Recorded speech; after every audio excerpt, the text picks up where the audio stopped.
ना केहू से मार झगड़ा हमरे व्यवहार से लोग हमके मानेला। कि ना केहू से मार झगड़ा हमरे व्यवहार से लोग हमके मानेला। आ तोहर होई गली में चर्चा हमके यूपी बिहार पूरा जानेला।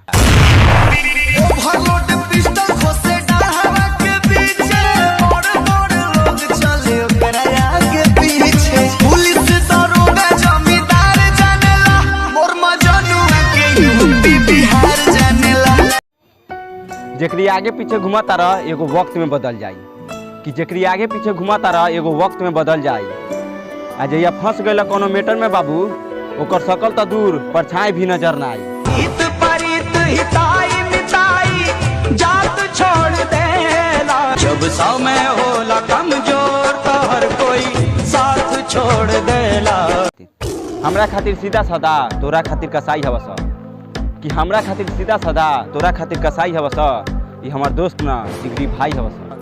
मार दे बजान से तो सन से मोरे रंगदारी कोरी ले रंगदारी कोरे।